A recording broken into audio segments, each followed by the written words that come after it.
अस्सलामुअलैकुम दोस्तों, मेरा नाम है वकास हैदर और आप देख रहे हैं हैदर टीवी। दोस्तों, चोर दुनिया के हर इलाके में पाए जाते हैं और दुनिया के सारे चोर अपनी सोच के मुताबिक कीमती से कीमती चीज़ चुराने की कोशिश करते हैं। लेकिन आज की इस वीडियो में मैं आपको दुनिया में चोरी होने वाली सबसे बड़ी चीज़ों के बारे में बताने जा रहा हूँ। तो शुरू करते हैं अपना काउंटडाउन।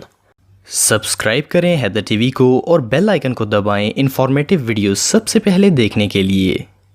Number 7 airplane. 25 मई 2003 में लुआंडा में मौजूद फोर्ट दी फुवेरो एयरपोर्ट से एक बोइंग 727 एयरक्राफ्ट अचानक गायब हो गया। ये जहाज रनवे के करीब खड़ा हुआ था। इसे फ्लाई करने की इजाजत नहीं थी। ये प्लेन रात के वक्त टेक ऑफ हुआ और इसकी लाइट्स ऑफ थी और इवन एयर कंट्रोल को भी इसका पता नहीं चला। FBI और CIA ने पूरी दुनिया छान मारी लेकिन ये प्लेन कहीं नहीं मिला। इसकी खोज कई सालों तक जारी रही। विटनेसेस के मुताबिक इस प्लेन पर एक अमेरिकन पायलट बेन और एक मैकेनिक जिसका नाम जॉन था, ये दोनों चढ़ते हुए देखे गए थे। ये दोनों ही इस प्लेन को फ्लाई करने के लिए सर्टिफाइड नहीं थे, लेकिन बहरहाल इन्होंने ये प्लेन चोरी कर लिया और आज तक इन दोनों को नहीं पकड़ा जा सका और ना ही पुलिस को पता है कि वो इस प्लेन को कहां ले गए। ये एविएशन के सबसे बड़े अनसॉल्व्ड केसेस में से एक है। Number 6 submarine. 1968 में सोवियत यूनियन की एक सबमरीन समुद्र में 16,000 फुट गहराई में सफर कर रही थी। ये गलती से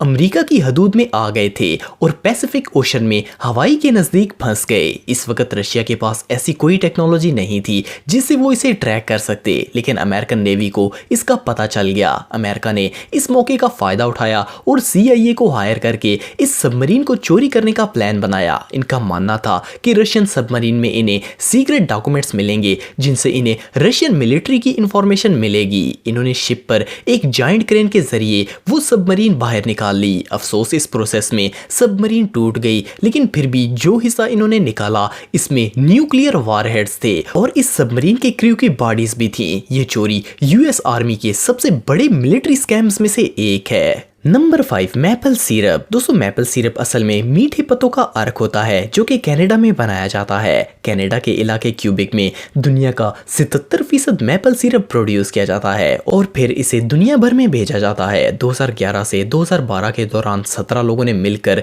क्यूबिक मैपल सिरप फैसिलिटी से 3000 टन से भी ज्यादा सिरप चोरी किया। इस सिरप की वैल्यू $18.7 मिलियन से भी ज्यादा थी। इस सिरप को अनमार्क्ड वाइट बैरल्स में रखा जाता था और साल में 1-2 बार इसकी इंस्पेक्शन होती थी। इन चोरों ने बड़ी तसल्ली से कई महीने लगाकर इन बैरल्स को लूट लिया। ये लोग बैरल्स ले जाते थे और इनसे सिरप निकालकर पानी भर के इन्हें वापस रख जाते थे। कुछ दिनों बाद तो इन्होंने पानी भरने की जहमत करना भी छोड़ दी और खाली बैरल्स ही रख जाते थे। कई महीनों बाद जब शिपमेंट के लिए इनकी इंस्पेक्शन की गई तो पूरा गोदाम खाली बैरल से भरा हुआ था। ये कनाडा की हिस्ट्री की सबसे बड़ी चोरी थी। 20 दिसंबर 2012 में पुलिस ने एक एक्सपोर्टर की मदद से इन 17 लोगों को अरेस्ट कर लिया, लेकिन पूरा सिरप रिकवर नहीं हुआ। Number 4 ship.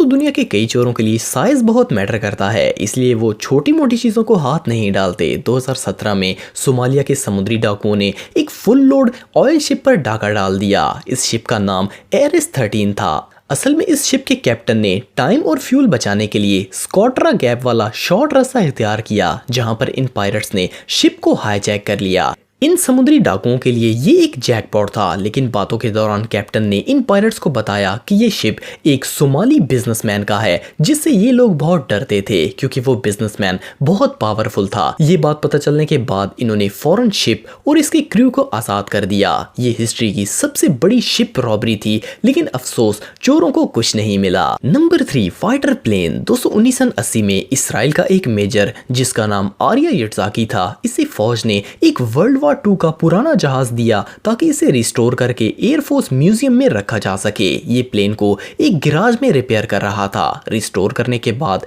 इस मेजर की नीयत खराब हो गई। इसने इस एंटीक एयरक्राफ्ट को चेक करने के बहाने फ्लाई किया और सीधा स्वीडन चला गया। वहां इसने ये प्लेन $3,31,000 में बेच दिया। 6 साल तक ये प्लेन किसी को नहीं मिला, लेकिन आखिर इसे ट्रेस कर लिया गया और आरी यट्जाकी को भी गिरफ्तार कर लिया गया। लगता है इसराइल के हथियार इसके फौजियों से भी महफूज नहीं हैं।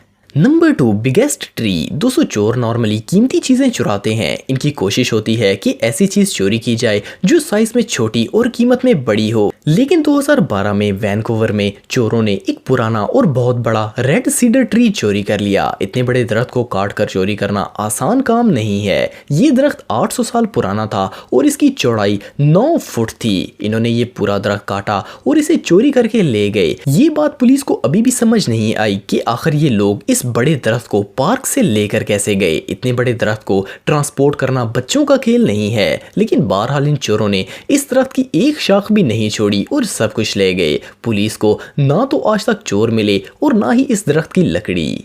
Number 1 dinosaur. दोस्तों कुछ अरसे पहले एरिक नामी एक शख्स ने यूके से एक पूरे डायनासोर के स्कल्पचर की खोज की और इसको अमेरिका में ले आया। सबने इस डिस्कवरी को बहुत ही सराहा। एरिक ने ये डायनासोर एक ऑक्शन में $1 मिलियन में बेच दिया। जब इस डिस्कवरी के बारे में मंगोलियन गवर्नमेंट को पता चला तो इन्होंने एरिक पर केस कर दिया। असल में एरिक ये डायनासोर स्कल्पचर मंगोला से चुरा कर यूके लेकर आया था। इसने ये डायनासोर मंगोला में खोजा था, लेकिन मंगोलियन लॉ के मुताबिक इजाजत के बगैर वहां खुदाई करना इलीगल होता है और इवन वहां मिलने वाली एंटीक चीजों को भी वो अपना कल्चर समझते हैं और इन्हें बाहर लेकर जाना मना होता है। एरिक को चोरी के जुर्म में जेल भेज दिया गया और वो डायनासोर यूएस गवर्नमेंट ने मंगोला को वापस भेज दिया। अफसोस एरिक का इतना लंबा प्लान फेल हो गया। दोस्तों अगर आप टेक्नोलॉजी से रिलेटेड वीडियोस देखना चाहते हैं तो मेरे सेकंड चैनल हैदर टेक को इस आइकन पर क्लिक करके सब्सक्राइब कर सकते हैं। आज के लिए इतना ही दोस्तों, नेक्स्ट वीडियो तक के लिए अल्लाह हाफिज।